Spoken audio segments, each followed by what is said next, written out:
faire presque 3 ans que je puis comprendre qu'il existera en chacun de nous une énergie sexuelle au niveau du coccyx. Et paraît-il que c'est aussi possible de faire monter cette énergie sexuelle jusqu'à la tête à travers certains exercices. Les uns utilisent des techniques de respiration, mais les autres contactent le muscle pubo-coccygienne pour repousser l'éjaculation. J'ai aussi appris que l'homme et la femme avaient intrinsèquement la possibilité d'être multi-orgasmiques, et qu'il était imprudent pour l'homme de recourir aux stimulants pour atteindre cet état cosmique, car ces stimulants ont un seul unique rôle, celui de la performance, sans savoir que celle-ci engendre la dépendance, l'inconscience.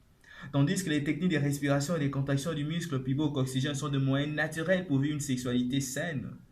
Ici, les rapports sexuels ne plient un canal de décharge sur l'autre comme on a toujours l'habitude de faire dans notre vie quotidienne. Au contraire, ils représentent un atout majeur de recharge, que tu sois croyante ou païenne. Ceci était une grande révélation pour moi à l'époque, car j'étais cet homme-là qui défoulait sur sa copine de l'époque. Je suis passé des stimulants en stimulants, des boissons énergisantes aux boissons psychostimulants, et à la fin, j'ai réalisé que j'avais un mauvais bilan.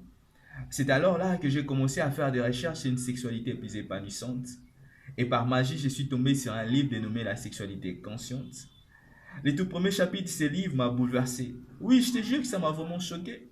Car ce chapitre disait que nous avons tous des polarités en chacun de nous. La polarité masculine et la polarité féminine en chacun de nous. Et que la domination des lignes de ces polarités était souvent la cause de discorde dans nos relations de couple.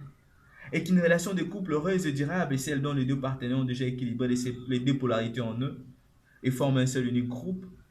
Le deuxième chapitre était une folie, je t'assure. Comment utiliser son énergie sexuelle pour transcender ses blessures. Ceci vous amène tout droit vers la chimie intérieure, cet état de béatitude ou de bonheur. Les jours aussi, moi, j'écoutais un tout petit peu à ces plaisirs. Je me suis vu piétiner un monde de réalité progressive, où tout était amour, où tout était un. Namaste.